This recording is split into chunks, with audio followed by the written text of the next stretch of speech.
కృష్ణప్రసాద్ బతికుండొచ్చమ్మాయి అని గోరంట అంటుంది. లేదు పిన్ని, ఆ భూమి నన్ను నమ్మించడానికైనా ఈ నాటకం వాడచ్చు కదా. ఎందుకంటే కృష్ణప్రసాద్ బ్రతికున్నాడనే విషయాన్ని కూడా ఇక మనని నమ్మించేలా ఆ భూమి ప్లాన్ చేస్తుంది. ఇప్పుడు బ్రతికున్నాడా చచ్చాడా అని పక్కన పెడితే ఖచ్చితంగా చచ్చిపోయిన కృష్ణప్రసాద్ ఎలా బ్రతికొచ్చాడని నన్ను పిచ్చిదాన్ని చేయడానికైనా ఇదొక కొత్త నాటకం మొదలుపెట్టిందనుకుంటున్నాను. సరే, ఆ కృష్ణప్రసాద్ ఏదో ఒక రోజు ఎదుట పడడా ఖచ్చితంగా నిజాన్ని బయట పెట్టకపోనా. ఎందుకంటే ఇంట్లో అడుగు పెట్టే అర్హత, అంతేకాకుండా ధైర్యం కూడా కృష్ణప్రసాద్కి లేదు అని విధంగా అపూర్వ గోరంటతో అంటూ ఉంటుంది. ఈలోపు చెర్రీని ఎలాగైనా కింద పడేయాలని చెప్పేసి మెట్ల మీద ఆయిల్ పోస్తుంది. అదే సమయానికి చెర్రీ స్నానం చేస్తూ ఉంటాడు. ఎలా అయితేంది, ఇప్పుడు ఖచ్చితంగా చెర్రీ కిందికొస్తాడు. అదే సమయానికి ఈ మెట్ల మీద కాలు వేస్తాడు, కింద పడతాడు. ఇదే కదా, నడివిరిగి నడింట్లో మంచాల్లో పడి ఉంటాడు అనే విధంగా నక్షత్ర వెంటనే మెట్ల మీద ఆయిల్ పోస్తుంది. ఈలోపు చెర్రీ స్నానం చేస్తుండగా ఆయిల్ పోసుకుంటూ కిందికి వచ్చేస్తూ ఉంటుంది. మరోవైపు చెర్రీని పిలుస్తూ ఉంటుంది. ఏంటి ఇంత ప్రేమ? ఏదో అనుమానంగా అనిపిస్తుంది. కావాలని ప్రేమగా పిలుస్తుందా, లేకుంటే నన్నేదన్నా చేయడానికి ఇలా ప్రేమగా టిఫిన్ అని చెర్రీ అని పిలుస్తుందా? ఏదో ఒకటి, ఖచ్చితంగా నన్ను ఏదో ఒకటి చేయడానికే ఈ నక్షత్ర పిలిచినట్టుగా అనిపిస్తుంది. చెర్రీ, త్వరగా రా, టిఫిన్ వేడిగా ఉంది, చల్లారిపోతుంది అనే విధంగా ప్రేమగా పిలుస్తూ ఉంటుంది. దీని ప్రేమను చూస్తుంటే నాకెందుకు అనుమానంగా ఉంది. కావాలని నన్ను చంపే రకం. ఆ టిఫిన్లో విషం పెట్టినా కూడా ఇక ఆశ్చర్యపోవాల్సిన అవసరం లేదు అనే విధంగా అనుకుంటూ ఉంటుంది. మరోవైపు అదే సమయానికి అపూర్వ టిఫిన్ అయిందా బేబీ అని చెప్పేసి వస్తూ ఉంటుంది. మమ్మీ వస్తుంది. ఒకవేళ మమ్మీ ఆ మెట్ల కాలు జారి పడ్డదనుకో, అమ్మో ఏం లేదు బేబీ, టిఫిన్ అయిందా అని చెప్పేసి గబగబా వస్తూ ఉంటుంది. మమ్మీ రాకని చెప్పేసి అలా ఒక్కొక్క మెట్టు అనుకోకుండా ఎక్కుతూ ఉంటుంది. అకస్మాత్తుగా నక్షత్ర ఆయిల్ పోసిన దాని మీదే నక్షత్ర కాలు వేస్తుంది. ఆ మెట్ల మించలి ఇక బొంగురాయి పడ్డట్టుగా గబగబా కింద పడేస్తుంది. ఒక్కసారిగా నడుం పట్టేసుకుంటుంది. బేబీ అని చెప్పేసి గట్టిగా పిలుచుకుంటూ కిందికి వస్తుంది అపూర్వ. మమ్మీ నడుమిరిగింది, చూసుకోవాలి కదా. ఇది చూసుకోవడం కాదు, కావాలని ఆ చెర్రిగాని కింద పడేయాలనుకున్నా. అదే టైంకి నువ్వు వచ్చి ఈరోజు నువ్వు నా నడుం విరిగేలా చేసావు అని ఈ విధంగా నక్షత్ర అంటూ ఉంటుంది. మరోవైపు అమ్మ నా పిల్లమ్మ, కావాలని నా నడు విరగొట్టాలనుకున్నావు కదా, చూసావా ఆ దేవుడు నీకే తిప్పి ప్లాన్ని కొట్టాడు అనే విధంగా చెర్రీ అనుకుంటూ ఉంటాడు.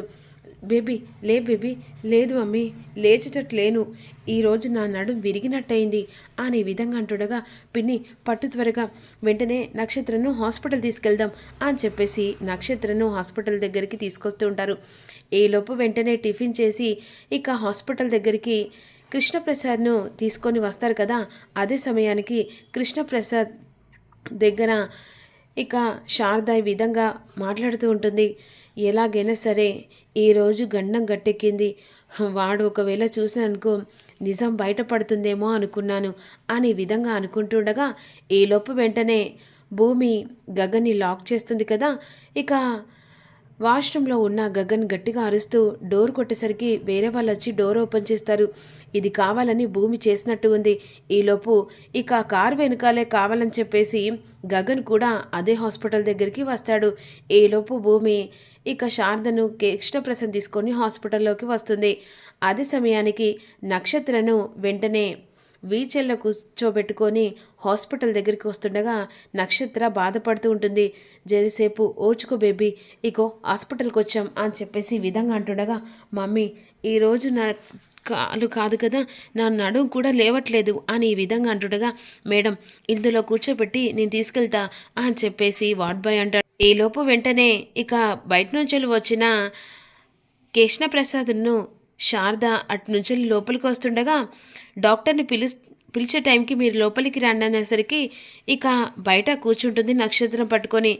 బాధపడుతుండగా ఒక్కసారిగా వెనక్కి తిరిగి చూసరికి కృష్ణప్రసాద్ను శారద కనిపిస్తారు. అపూర్వ ఒక్కసారి షాక్ అయి కృష్ణప్రసాద్ అని చెప్పేసి షాక్లో ఉండిపోతుంది. వెంటనే కృష్ణప్రసాద్ ఇక సడుగున మాయమైనట్టు అవుతాడు. వెంటనే కృష్ణప్రసాద్ కనిపించాడు. ఏంటి మమ్మీ, మామయ్య చనిపోయిన తర్వాత నీకు భూతంలాగా కనిపిస్తున్నాడా?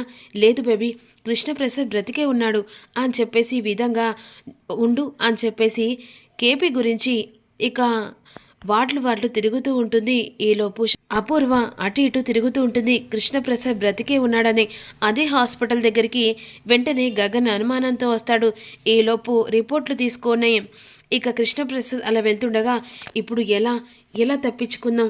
ఆ అపూర్వ బయటనే ఉంది, ఇక్కడి నుంచి తప్పించుకోవాలంటే అసాధ్యం అనే విధంగా మరోవైపు శారద ఉన్ను కృష్ణప్రసాద్ కంగారు పడిపోతూ ఉంటారు. ఇక మాచరిలో వెంటనే శారద ఉన్ను కృష్ణప్రసాద్ అందులో ఉంటారు. ఈలోపు భూమి వెంటనే ఫోన్ చేసిన తర్వాత భూమి మాచరిలోకి వస్తుంది.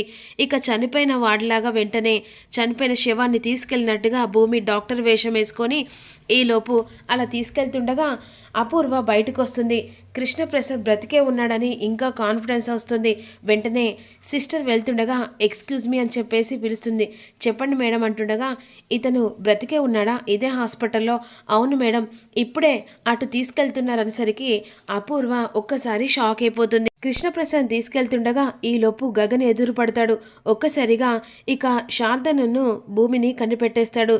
వెంటనే నిజం బయటపడిపోతుందని చెప్పేసి అక్కడున్న అది ఇక అలా కప్పుకొని ఇటువైపుగా వెనక నుంచి రామామయ్య మేము అట్నుంచి వస్తామని చెప్పేసి వెనక నుంచి వస్తుండగా గగన్ ఎదురు పడతాడు. ఇక అపూర్వ మాత్రం కృష్ణప్రసాద్ బ్రతికే ఉన్నాడని చెప్పేసి వెంటనే వెనక నుంచి అట్నుంచి ఇటు వస్తూ ఉంటుంది.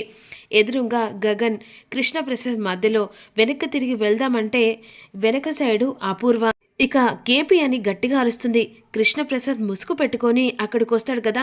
గగన్ అపూర్వం చూసి మండిపడుతూ ఉంటాడు. అపూర్వ నిన్ను వదిలిపెట్టను అనే విధంగా వెంటనే అపూర్వను చంపడానికి ఉరుకుతూ ఉంటాడు. కృష్ణప్రసాద్ పక్క వార్డులోకి వెంటనే వెళ్ళి డోర్ పెట్టేసుకుంటాడు. అపూర్వ, ఈరోజు నీ ప్రాణాలు నా చేతిలో.